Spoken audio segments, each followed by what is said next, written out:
Halo, assalamualaikum warahmatullahi wabarakatuh. Pada kesempatan ini kita akan membahas mengenai ketiga dalam kebakaran ya. Nah, ini adalah norma ketiga penanggulangan kebakaran. Kenapa Ibu ingin membahas ini? Karena sering terjadi ya, dan bisa jadi berhubungan dengan kita atau ketiga juga ya. Nah, jadi di sini kita pertama fire behavior atau perilaku api agar dapat menentukan tindakan yang tepat dalam melakukan usaha penanggulangannya ya. Jadi gimana sih api itu? Nah, pemahaman apa itu api. Jadi api itu adalah reaksi kimia antara bahan bakar ya banyak ya, macam-macam, ada gas, ada bensin, dan banyak lagi ya. Jadi luas sekali ya, bahan kimia juga bisa oksigen dan sumber panas yang diikuti pengeluaran cahaya asap terjadinya secara cepat dan seimbang. Nah, ini api ya, kita tahu api ya. Terus apakah kebakaran? Proses menjalannya api pada produk yang terbakar dan sifatnya terkendali. Nah, ya kalau misalnya kalau api itu masih kecil ya satu tempat, tapi kalau kebakaran itu menjalar menjadi besar dan kita nggak bisa mengendali, bisa sangat cepat ya. Nah, di sini pemahamannya teori segitiga api. Jadi ada bahan bakar, ada panas, ada oksigen ya. Tadi kita udah tahu ya. Nah, kemudian pemahaman teori bidang 4 kebakaran yaitu tetrahedron of fire. Jadi ada bahan bakar, ada oksigen, ada rantai reaksi kimia, terus panas ya. Jadi ini ya, ada rantai reaksi. Di sini ada pengaruh presentasi kandungan gas-gas terhadap kondisi tubuh manusia ya. Di sini 10% volume udara ya, ada oksigen, ada CO2 ya. Kalau 10% volume itu pusing-pusing, 7% itu kelengar, pingsan, 5% itu konsentrasi minimum untuk dapat hidup, 2-3% kematian dalam beberapa menit ya. Jadi bahaya juga kalau udaranya sudah sedikit. Nah, kemudian CO2, kalau 2% pernapasan 30% lebih cepat. CO2 itu karbon dioksida ya. Jadi ya itu kalau ada api. 4% mual, mulai merasa mual. 4,5-5 pernapasan cepat sekali timbul mual. 7-9 batas toleransi. 10-11 tidak sadar dalam 10 menit. 15-20 gejala-gejala iritasi bertambah. Terus 25-30 pernapasan berkurang, tekanan darah turun, mati suri, kematian setelah beberapa saat. Nah ya, ini kalau sudah persennya tinggi ya. Terus karbon monoksida ya. Nah, jadi ini 0,02% aja sakit kepala 2-3 jam. Kalau 1,2 tidak sadar diri, kematian dalam 1-2 menit ya. Jadi ini gas-gasnya ini berbahaya ya, kalau kandungannya kalian bisa lihat. Nah, di sini pemahaman pengendalian kebakaran yaitu mengeliminasi atau menghilangkan salah satu unsur dari segitiga api ya. Jadi segitiga api di sini ada, misal kita menghilangkan ya oksigen ya, cara isolasi ya. Jadi bahan bakar panasnya itu kita hilangkan oksigen, terus kita hilangkan cara penguraian bahan bakarnya, terus cara pendinginan atau cooling kita hilangkan panasnya ya. Jadi ada 3 cara ya. Pengertian: titik nyala atau flash point, suhu terendah dari suatu bahan atau zat yang dapat berubah menjadi uap dan akan menyala sekejap bila diberi api ya. Misalnya bensin minus 43 derajat Celcius. Terus ada butana ya. Butana itu minus 60 derajat Celcius. Propana, nah ya. Nah, yang paling tinggi ini suhunya parafin ya. Jadi di sini makin mudah terbakar tuh ya. Nah, terus pengertian suhu penyalaan sendiri atau auto ignition temperature, yaitu suhu di mana suatu zat atau bahan dapat menyala atau terbakar dengan sendirinya tanpa diberikan sumber panas untuk penyalaan. Nah, ya di sini dia bisa nyala sendiri pada suhu ini ya.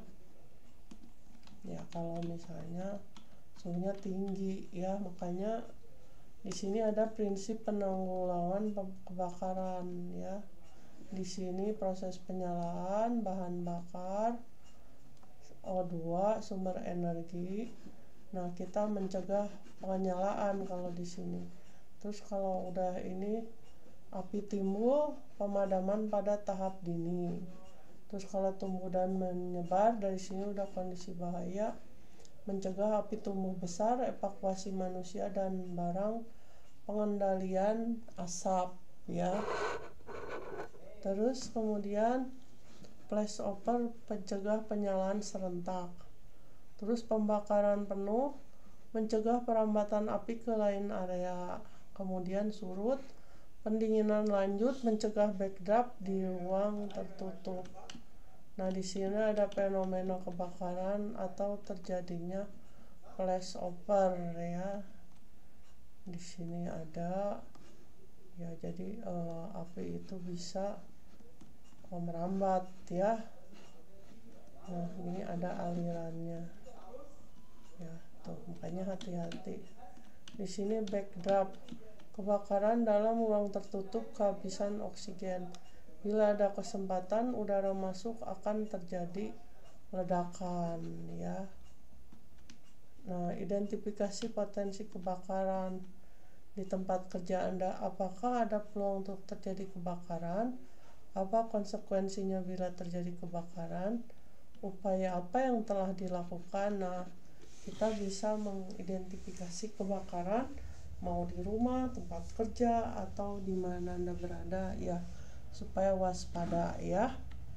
Dasar hukum. Jadi di sini dasar hukumnya Undang-Undang Nomor 1 Tahun 70 Pasal 2 Ayat 2 dibuat, dicoba, dipakai atau dipergunakan mesin, pesawat, alat, perkakas, peralatan atau instalasi yang berbahaya atau dapat menimbulkan kecelakaan, kebakaran atau peledakan. Dibuat, diolah, dipakai, dipergunakan, diperdagangkan, diangkut atau disimpan bahan atau barang yang dapat meledak, mudah terbakar, menggigit, beracun, menimbulkan infeksi, bersuhu tinggi. Terus ada lagi undang-undang yang sama pasal 3 ayat 1, mencegah, memadamkan kebakaran. Terus mencegah dan mengurangi bahaya peledakan, memberi kesempatan atau jalan menyelamatkan diri pada waktu kebakaran atau kejadian lain yang berbahaya. Terus G, mencegah dan mengendalikan timbul atau menyebar luasnya suhu, asap, uap, dan gas. Terus ada lagi pasal 9 ayat 3, pengurus diwajibkan menyelenggarakan pembinaan bagi semua tenaga kerja yang berada di bawah pimpinannya dalam pencegahan kecelakaan dan pemberantasan kebakaran serta peningkatan keselamatan dan kesehatan kerja, pula dalam pemberian pertolongan pertama pada kecelakaan. Nah, di sini ada ruang lingkup ketiga, yaitu pencegahan kebakaran ya, sebelum ya, jadi masih hijau. Terus tanggap darurat ya kalau udah terjadi, kemudian pemulihan ya kalau udah berhenti ya apinya. Nah, di sini penanggulangan kebakaran sebelum, pengendalian energi ya, sistem proteksi pasif, kompartementalisasi sarana evakuasi, terus aktif fire safety equipment ya, peralatan gitu ya. Terus Fire Emergency Response Plan, jadi plannya, rencananya gimana, terus pembinaan dan latihannya. Jadi di setiap perusahaan yang berpotensi untuk ada kebakaran harus menyediakan seperti ini ya, latihan kalau terjadi kebakaran, supaya nggak terjadi kebakaran, alat-alatnya apa. Terus selama kebakaran, deteksi alarm, terus pemadaman, terus lokalisir, terus evakuasi dan rescue ya, pengamanan, terus pengamanan ya. Kemudian kalau sesudah itu ada investigasi ya, ditanya-tanya gitu ya ke orang-orang yang tahu sekitar atau yang mengalami kebakaran, terus dianalisis, terus rekomendasi untuk selanjutnya gimana, terus rehabilitasi ya, untuk tempat, untuk orang juga ya. Nah, di sini peraturan dan standar teknis K3 penanggulangan kebakaran. Ada pengendalian energi di sini, ada Permenaker ini tentang ketiga listrik, ada proteksi petir, ada bahan kimia berbahaya, ada bahan mudah terbakar, ada bahan mudah meledak. Nah, di sini peraturan standar teknis K3 penanggulangan kebakaran. Ada Permenaker 480 APAR, Permenaker 283 alarm kebakaran, ada instruksi Menaker 1197. Pengawasan khusus K3 penanggulangan kebakaran, pedoman fire rating, pedoman sprinkler standar bangunan Indonesia. Peraturan dan standar teknis K3 penanggulangan kebakaran, ini manajemen K3 ya.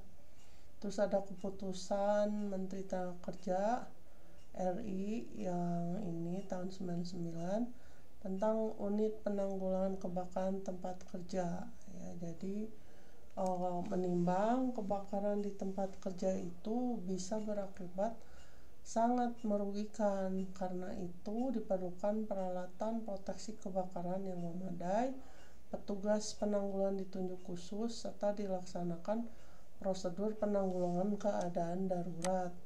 Bahwa jadi supaya petugas penanggulangan kebakaran melaksanakan tugas secara efektif, perlu diatur ketentuan tentang unit penanggulangan kebakaran di tempat kerja dan keputusan menteri. Ya, di sini ada Menaker 186 tahun 99, bab 1 ketentuan umum tempat kerja, ruangan atau lapangan tertutup atau terbuka, bergerak atau tetap, di mana tenaga kerja bekerja atau yang sering dimasuki tenaga kerja untuk keperluan suatu usaha, dan di mana terdapat sumber atau sumber bahaya ya. Terus tenaga kerja itu setiap orang melakukan yang mampu melakukan pekerjaan baik dalam maupun di luar hubungan kerja guna menghasilkan jasa atau barang untuk memenuhi kebutuhan masyarakat. Nah, ini penanggulangan kebakaran, jadi upaya untuk pengendalian perubahan energi, pengadaan sarana proteksi kebakaran, dan sarana penyelamatan, serta pembentukan organisasi tanggap darurat untuk memberantas kebakaran. Terus ini unit penanggulangan kebakaran, yang unit yang dibentuk tugasi menangani kebakaran di tempat kerja ya. Jadi meliputi kegiatan administrasi, identifikasi sumber bahaya, pemeriksaan, pemeliharaan, perbaikan sistem proteksi kebakaran. Terus petugas peran penanggulangan kebakaran. Jadi ini petugas yang ditunjuk diserahi tugas tambahan untuk mengidentifikasi sumber bahaya dan melaksanakan upaya penanggulangan kebakaran. Terus ada lagi regu penanggulangan kebakaran, satuan tugas yang mempunyai tugas khusus fungsional di bidang penanggulangan kebakaran. Ya, di sini ada pasal 2. Jadi pengurus perusahaan wajib mencegah, mengurangi, memadamkan kebakaran, mengadakan latihan penanggulangan kebakaran tempat kerja ya. Terus ada lagi tindakan pencegahan atau preventif, memberikan penyuluhan pendidikan, pelatihan mengenai bahaya dan potensi kebakaran ya. Jadi kalau kita nggak ngerti, kita boleh juga minta dari luar ya untuk memberikan penyuluhan. Menempatkan barang-barang mudah terbakar di tempat aman dan jauh dari api ya. Nah seperti ini bahan-bahan kimia ya. Terus ini juga nih ya, nggak boleh sembarangan ya colokan ini ya, bahaya. Terus tidak merokok dan melakukan pekerjaan panas di tempat barang yang mudah terbakar ya, pekerjaan panas. Jadi harus hati-hati ya. Nih di sini colokan ya. Terus kalau ini nah harus hati-hati ya. Jadi sesuatu itu pada tempatnya ya. Nah di sini juga dilarang merokok nih, banyak gas ya karena bisa terbakar. Menyediakan apar pada tempat yang sesuai ya, sesuai referensi Permenaker persyaratan penempatan apar ya. Jadi ada tempatnya. Alat pemadam api ringan dipasang terlalu tinggi ya. Jadi kalau terlalu tinggi orang susah menjangkau ya. Nah kalau di lantai juga nggak boleh ya. Menumpuk barang-barang di sekitar apar ya. Tidak membuat sambungan listrik sembarangan ya. Jadi nggak boleh nyambung-nyambung ke listrik itu, takut kebakar. Tidak memasang steker listrik bertumpuk-tumpuk ya, ini terlalu banyak ya. Jadi secukupnya gitu. Memasang tanda peringatan pada tempat yang memiliki resiko bahaya kebakaran yang tinggi ya. Jadi harus dikasih tanda ya, ada gas mudah terbakar. Matikan aliran listrik bila tidak digunakan. Terus buang puntung rokok di asbak dan matikan apinya ya. Jadi jangan yang lagi nyala dikemanain aja ya, apalagi yang bisa mengundang kebakaran ya. Zat-zat, ada gas, ada apa ya tadi, bahan bakar. Bila akan menutup tempat kerja, periksa dulu hal-hal yang dapat menyebabkan kebakaran ya. Jadi sebelum berhenti gitu dari kerjaan kita ya, maksudnya pulang, kita periksa dulu ya, apalagi yang berhubungan. Terus tindakan pemadaman, represif, teknik ya, dan taktik penanggulangan kebakaran. Di sini ada mengurangi temperatur, mengeluarkan oksigen ya, memindahkan bahan bakar ya.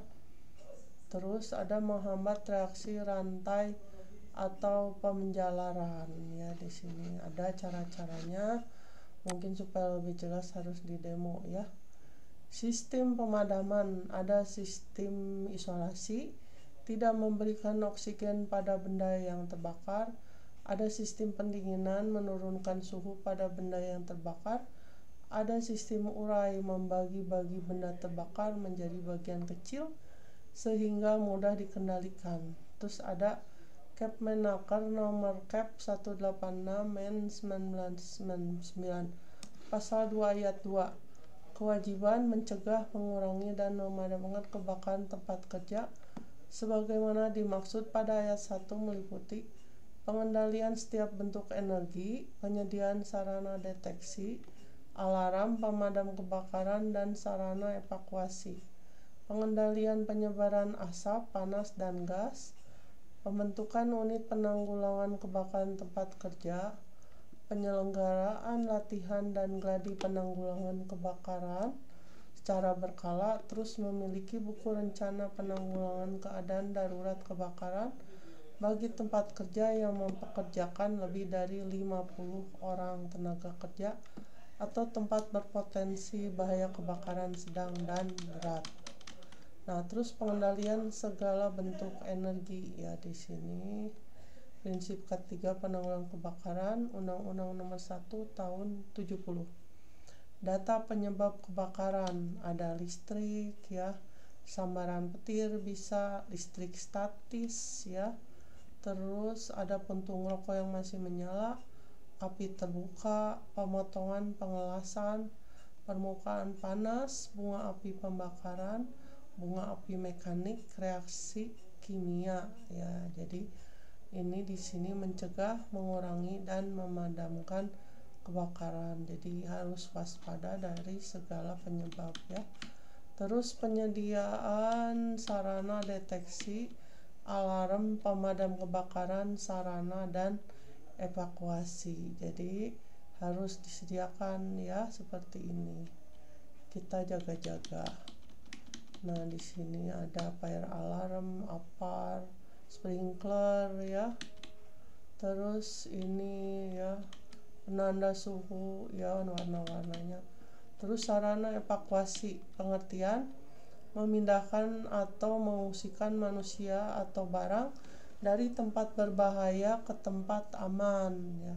Tujuan menyelamatkan seluruh penghuni bangunan termasuk dokumen dan barang berharga terhadap bahaya kebakaran dengan sarana yang ada dan bantuan dari luar.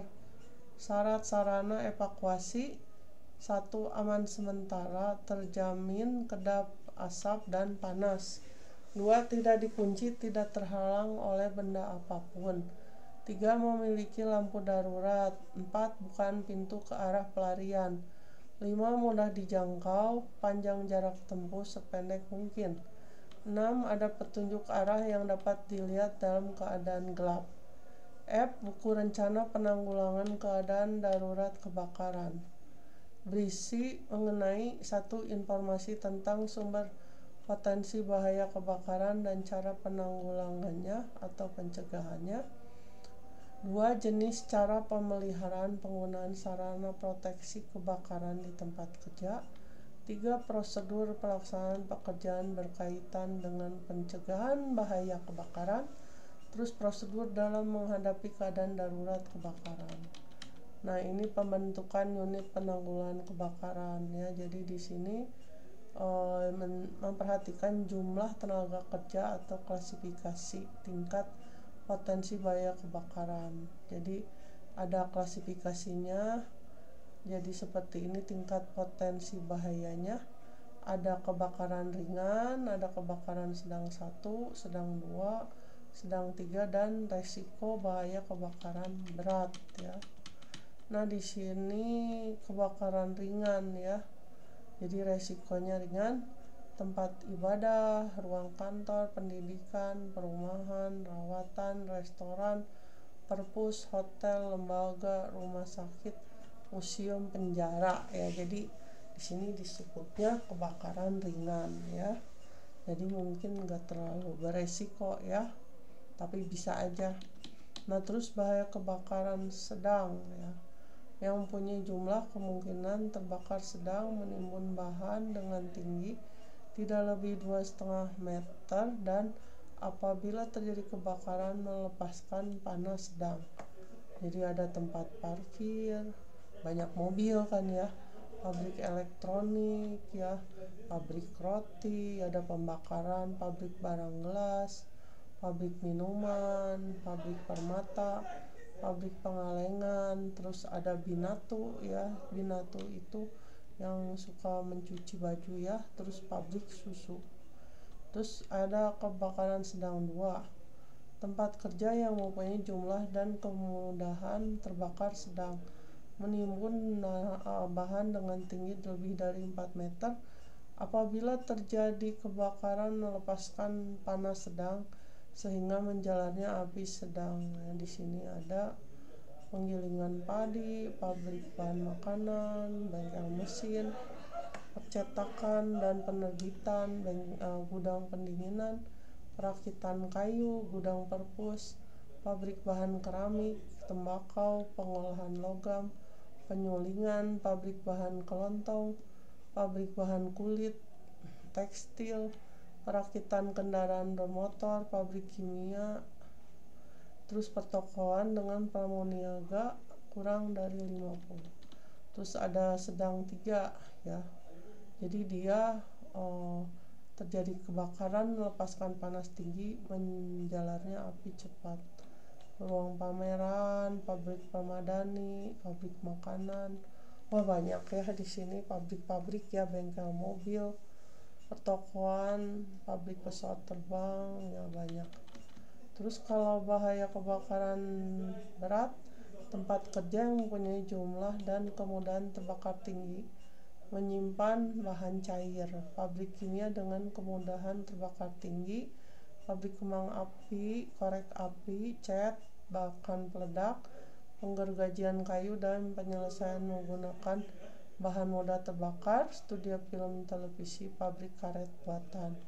Terus hanggar pesawat terbang, penyulingan minyak bumi, pabrik karet busa dan plastik busa.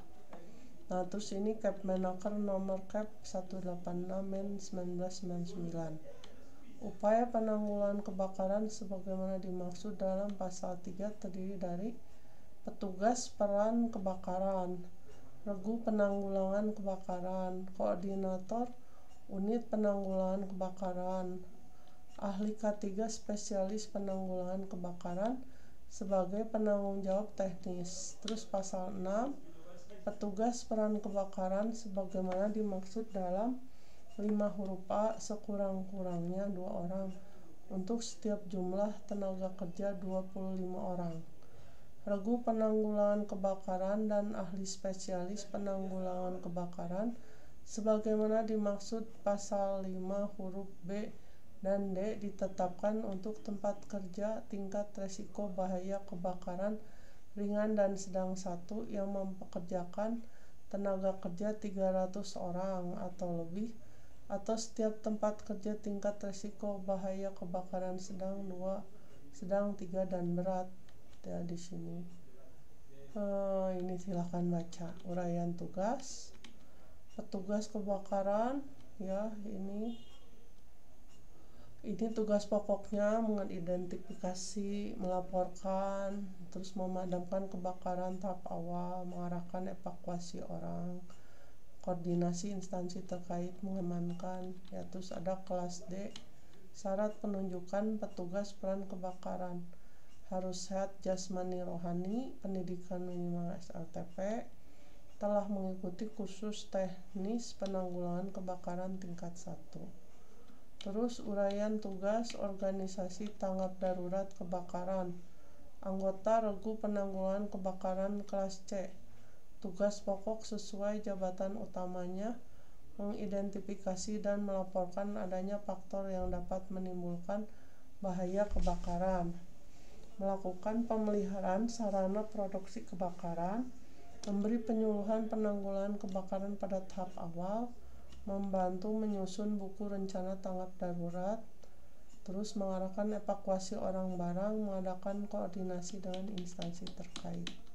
Terus uraian tugas organisasi tanggap darurat, ya, di sini penanggulangan kebakaran kelas C, koordinasi dengan instansi terkait, memberikan pertolongan pertama pada kecelakaan, mengamankan seluruh lokasi tempat kerja, melakukan koordinasi seluruh petugas peran kebakaran.